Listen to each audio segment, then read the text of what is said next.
आज हम भारत के एक छोटे से किसान की दुनिया में चलेंगे। उनकी कहानी के जरिए हम देखेंगे कि कैसे एक सरकारी योजना कभी-कभी किसी की जिंदगी में उम्मीद और बदलाव ला सकती है। चलिए मिलते हैं रामलाल से। तो हमारी कहानी शुरू होती है राजस्थान के एक छोटे से गांव से, जहां रहते हैं रामलाल। उनकी कहानी सिर्फ उनकी नहीं है, बल्कि देश के उन करोड़ों किसानों की है जो हर रोज कई चुनौतियों का सामना करते हैं। अपनी 1.5 एकड़ जमीन पर रामलाल हर साल बड़ी उम्मीद से फसल बोते थे। लेकिन ये एक बात उनके दिमाग में हमेशा घूमती रहती थी। कभी बेमौसम बारिश हो जाती तो कभी बाजार में दाम गिर जाते, और नतीजा नतीजा हमेशा एक ही होता था, खर्च और कर्ज का एक ऐसा चक्कर जिससे बाहर निकलना लगभग नामुमकिन सा लगता था। देखिए, रामलाल की कोई बहुत बड़ी बड़ी ख्वाहिशें नहीं थीं।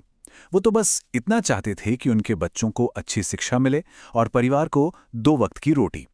लेकिन हर फसल के बाद जब हाथ खाली रह जाते तो ये छोटी सी इच्छा भी पहाड़ जैसी लगने लगती थी। लेकिन फिर एक दिन गांव की चौपाल पर हुई एक बैठक ने उम्मीद की एक ऐसी किरण दिखाई जिस पर यकीन करना भी मुश्किल था। यहीं से कहानी का रुख बदलने वाला था। उस बैठक में कई किसान थे, कुछ थके हुए चेहरे, कुछ नाउम्मीद आंखें। उन्हीं के बीच बैठे रामलाल भी अधिकारी की बातें सुन रहे थे। मन में शक तो था, लेकिन कहीं ना कहीं एक हल्की सी उम्मीद भी जग रही थी। अधिकारी सीधी आर्थिक मदद की बात कर रहे थे, वो भी बिना किसी बिचौलिए के। और फिर अधिकारी ने ये नंबर बताया, 6,000 रुपए। एक पल के लिए तो पूरी चौपाल पर जैसे सन्नाटा छा गया। अब ये रकम शायद किसी बड़े शहर वाले के लिए ज्यादा ना हो, लेकिन रामलाल जैसे किसान के लिए इसका मतलब था बुवाई से पहले खाद और बीज खरीदने की आजादी। ये एक बहुत बड़ी राहत थी। तो सवाल यह है कि ये पीएम किसान योजना आखिर है क्या? देखिए, जैसा कि यहां देख रहा है, ये केंद्र सरकार की एक पहल है। इसका सीधा सा मकसद है किसानों को फसल बोने से ठीक पहले, जब उन्हें पैसों की सबसे ज्यादा जरूरत होती है, तब सीधे उनके खाते में नकद मदद पहुंचाना। बैठक के बाद रामलाल जब घर पहुंचे तो मन में ना कई सवाल थे। क्या वो इसके हकदार हैं? कैसे आवेदन करना होगा? उनका बेटा मोहन, जो कॉलेज में पढ़ता था और तकनीक की थोड़ी समझ रखता था, उसने कहा, पिताजी, चलिए इंटरनेट पर देखते हैं कि क्या हम इसके लायक हैं। अब यहां जो सबसे दिलचस्प बात है ना, वह है इस योजना की बनावट। सबसे बड़ा आइडिया है कोई बिचौलिया नहीं।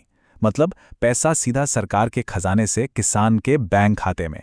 यही पारदर्शिता और सीधी पहुंच इस योजना को बिल्कुल अलग बनाती है। और ये स्लाइड तो मानो योजना का दिल है। साफ साफ देख सकते हैं कि ये मदद सिर्फ उन छोटे और सीमांत किसानों के लिए है जिन्हें इसकी सबसे ज्यादा जरूरत है। जो लोग इनकम टैक्स भरते हैं, ये डॉक्टर, वकील जैसे पेशेवर हैं, उन्हें इससे बाहर रखा गया है ताकि सरकारी पैसा सही जगह, सही हाथों में पहुंचे। जब रामलाल और मोहन को ये यकीन हो गया कि वो इस योजना के पात्र हैं, तो उनमें एक नया उत्साह भर गया। मोहन ने उसी वक्त अपने पिता का फॉर्म भरने का फैसला किया। तो चलिए देखते हैं कि यह सफर कैसा रहा। तो आवेदन के लिए क्या क्या लगा? जैसा कि देख सकते हैं, लिस्ट बहुत सीधी सादी है। आधार कार्ड, बैंक की पासबुक और जमीन के कागजात। ज्यादातर किसानों के पास ये सब पहले से ही होता है। कोई मुश्किल काम नहीं था। मोहन ने अपने फोन पर ही पीएम किसान की वेबसाइट खोली और एक एक करके सारी जानकारी भर दी। ये प्रक्रिया इतनी सरल थी कि सोचिए, आधे घंटे से भी कम समय में घर बैठे बैठे ही आवेदन पूरा हो गया। ये दिखाता है कि कैसे तकनीक अब गांव-गांव तक पहुंचकर बदलाव ला रही है। लेकिन सवाल उठता है कि उन किसानों का क्या जिनके पास इंटरनेट या स्मार्टफोन नहीं है? तो देखिए, घबराने की कोई बात नहीं। सरकार ने इसका भी ध्यान रखा है। नज़दीकी कॉमन सर्विस सेंटर या पटवारी के दफ्तर जाकर भी आसानी से आवेदन किया जा सकता है। आवेदन तो हो गया, और फिर करीब 2 महीने बाद वो हुआ जिसका रामलाल को बेसब्री से इंतजार था। एक दोपहर जब वो खेत में काम कर रहे थे, उनके फोन पर एक मैसेज की घंटी बजी।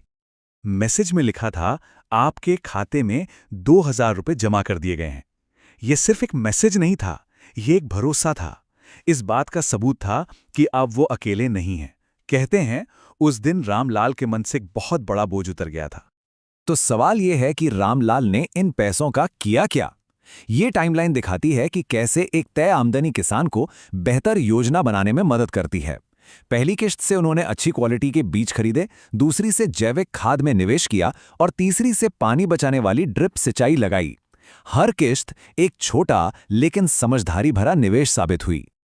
1 साल बीत गया। अब रामलाल के खेतों में फसल तो पहले से बेहतर थी ही, लेकिन जो असली बदलाव था वो उनके खेतों में नहीं बल्कि उनके सोचने के तरीके में आया था। अब उन्हें हर फसल से पहले साहूकार के दरवाजे पर जाने का डर नहीं सताता था। इस योजना ने उन्हें एक तरह की मनोवैज्ञानिक सुरक्षा दी थी, एक ऐसा आत्मविश्वास दिया था कि वो अपनी खेती के बारे में नए और बेहतर फैसले ले सकते हैं।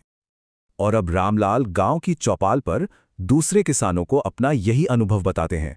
वो कहते हैं कि सरकार योजनाएं तो बनाती है, लेकिन उनका फायदा उठाने के लिए हमें जागरूक होना पड़ेगा। उनका संदेश बहुत सीधा और साफ है, ज्ञान ही असली ताकत है। रामलाल की कहानी हमें एक बहुत शक्तिशाली विचार के साथ छोड़ जाती है, लेकिन ये एक बड़ा सवाल भी खड़ा करती है। देखिए, रामलाल की मदद तो उनके बेटे मोहन ने कर दी, पर हम ये कैसे सुनिश्चित कर सकते हैं कि भारत के हर किसान तक, चाहे वो कितना भी दूर क्यों ना हो, सही जानकारी और सही अवसर पहुंचे? इस पर सोचना बहुत जरूरी है।